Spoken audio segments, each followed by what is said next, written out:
Halo semuanya, perkenalkan nama aku Syafita Trislianjari. Aku dari Universitas Aisyah Yogyakarta, dari Prodi S1 Kebidanan. Di video kali ini, aku bakal kasih tahu kalian tentang siklus Krebs. Siklus Krebs merupakan rangkaian reaksi metabolisme respirasi aerob pada sel yang menghasilkan energi dari asam pirufat hasil dari glikolisis. Proses ini terjadi dalam mitokondria sel yang membawa asetat aktif berupa asetil koenzim A dengan oksidasi glukosa yang diubah menjadi karbon dioksida atau CO2 dan hidrogen atau H2O. Adapun siklus Krebs ini memiliki beberapa fungsi, yakni menghasilkan sebagian besar karbon dioksida atau CO2 sebagai penghasil koenzim tereduksi yang menggerakkan rantai pernafasan untuk produksi ATP dan mengonversi energi, dan zat berlebih untuk digunakan dalam sintesis asam lemak sebelum pembentukan trigliserida. Awalnya, siklus Krebs ditemukan pada tahun 1930 oleh Albert Szent-Györgyi, yakni seorang ahli kimia dan biologi dari Amerika, kelahiran Hongaria. Namun yang ditemukan saat itu hanya berupa beberapa komponen dari reaksi siklus Krebs. Lalu Albert menerima Nobel atas penemuannya terkait asam fumarat, yakni komponen kunci dari siklus Krebs. Kemudian, pada tahun 1937, seorang ahli biokimia dan dokter dari Jerman mengemukakan bahwa glukosa secara perlahan dipecah dalam mitokondria sel yang saat ini disebut sebagai siklus Krebs. Siklus Krebs sendiri diambil dari nama sang penemu, yaitu Sir Hans Adolf Krebs. Nah, jadi di video kali ini aku juga bakal jelasin ke kalian gimana siklus Krebs itu.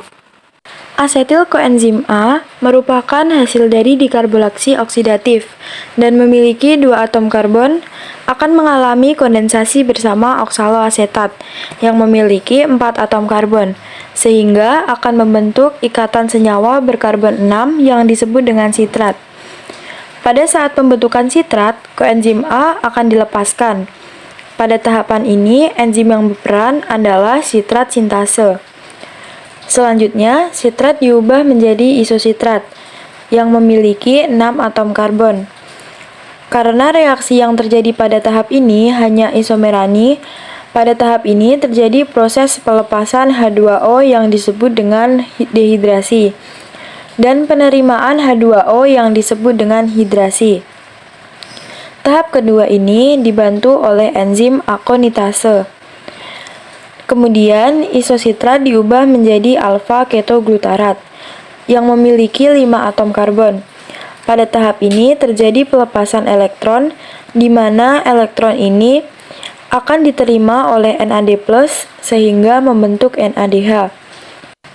Pada tahap ini terjadi pula proses pengurangan satu atom karbon, di mana nantinya satu atom karbon ini akan membentuk CO2. Enzim yang berperan adalah isositrat dehidrogenase. Tahap selanjutnya adalah alfa-ketoglutarat akan diubah menjadi suksinil koenzim A yang memiliki 4 atom karbon. Pada tahap ini terjadi pengurangan satu atom karbon dan pelepasan elektron, sehingga akan membentuk CO2 dan NADH. Selain itu, terjadi penambahan koenzim A pada reaksi ini, sehingga akan terbentuk ikatan subsinil koenzim A. Enzim yang berperan adalah alfa-ketoglutarat dehidrogenase. Tahap selanjutnya, suksinil koenzim A akan diubah menjadi suksinat yang memiliki 4 atom karbon. Pada tahap ini tidak ada pengurangan atom karbon, tapi pada tahap ini terjadi beberapa reaksi, yaitu fosfat isi organik atau PI akan berperan pada tahap ini sebagai pemutus ikatan koenzim A yang terdapat pada subsinil. Sehingga pada tahap ini koenzim A akan dilepaskan pada PI akan berikatan dengan GDP, membentuk GTP. Namun, pada beberapa sel, fosfat yang membentuk GTP akan ditransfer lagi ke ADP, sehingga membentuk ATP. Baik ATP maupun GTP memiliki energi yang setara.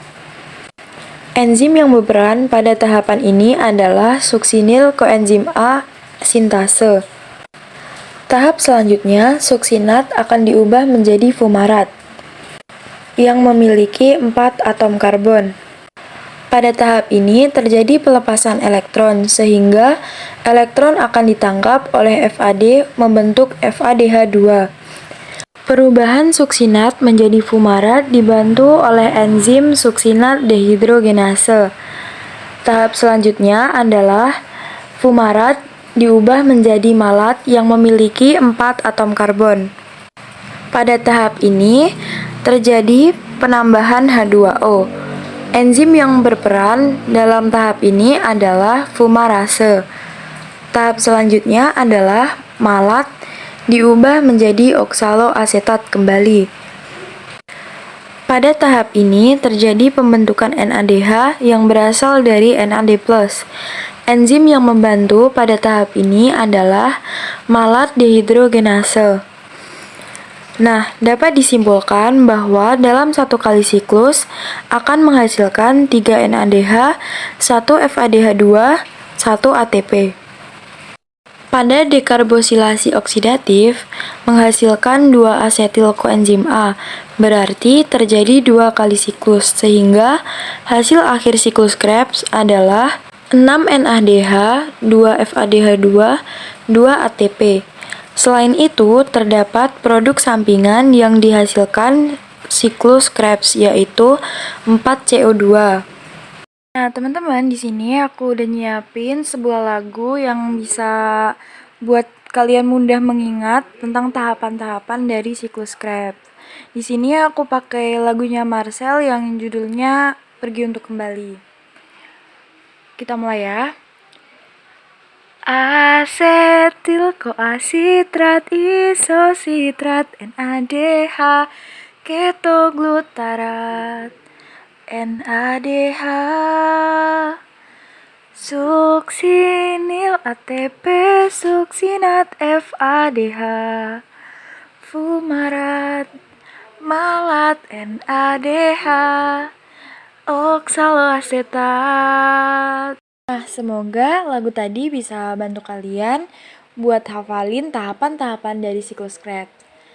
Selamat belajar!